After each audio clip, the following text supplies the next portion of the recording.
recipe of beef stew. Basta ano sa kaldereta sa atin, pero dito parang beef stew. Okay, here's the ingredient. 2½ onion, the big one.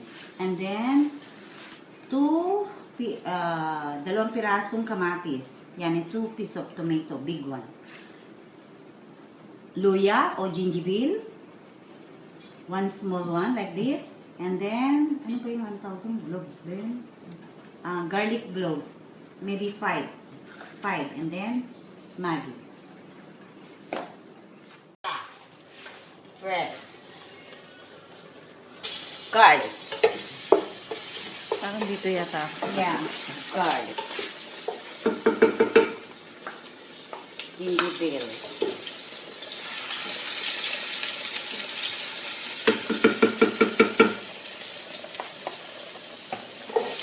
Onion.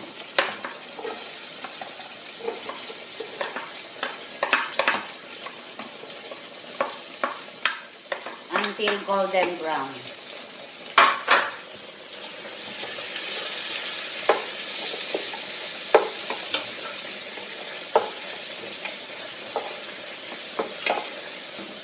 Ano nga natin? Hindi ako marunong ng kanan. I'm using left hand. It's okay. Alright. Clean.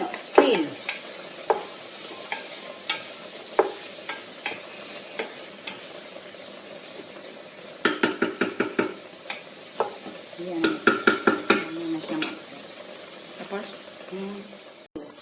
I add 1½ kilo of beef.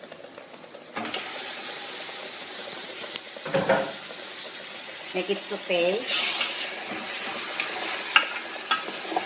When all the aroma is inside the meat, then I will put the grind tomato.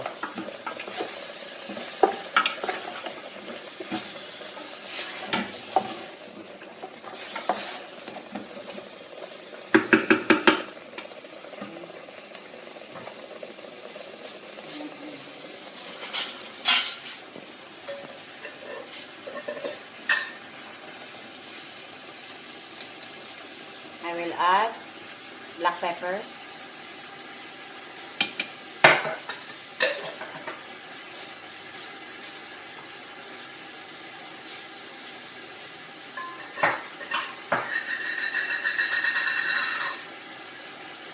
Salt.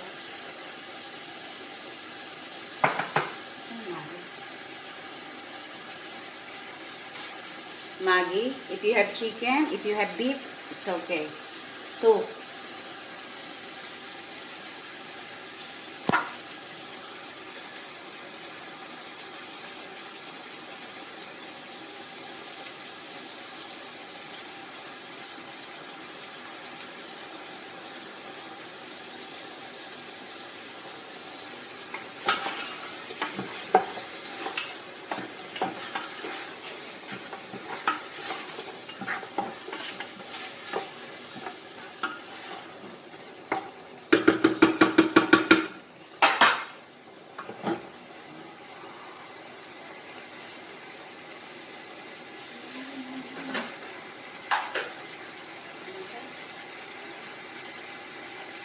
I will add tomato.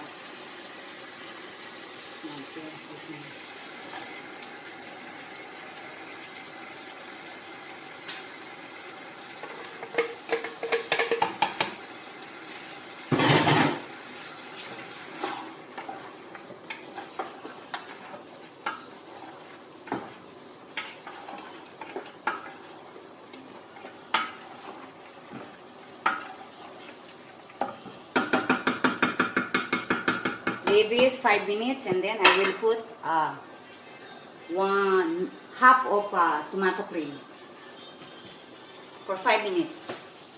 For 5 minutes. Now you see like that. Again. Then I will put half. It's okay. Whole.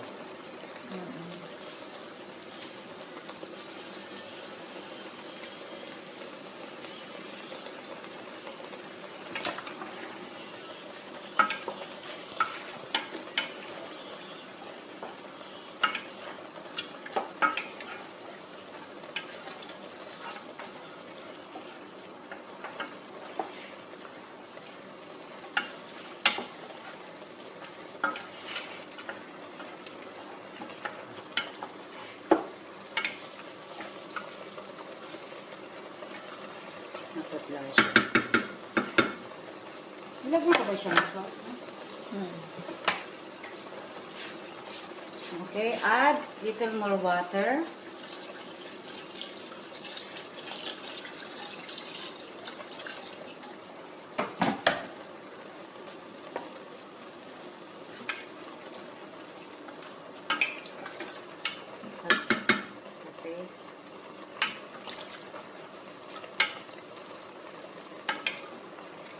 Okay.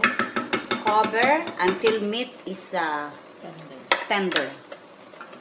Then it's depend. If no water, I put again and then kalas, finish. Later you will see the finished product. Okay, the beef stew is finished already, but I add two pieces of potato. It's depend on you.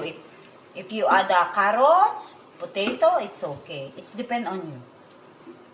And then I add little bit water, boiling until the potato is tender. The meat is already finished.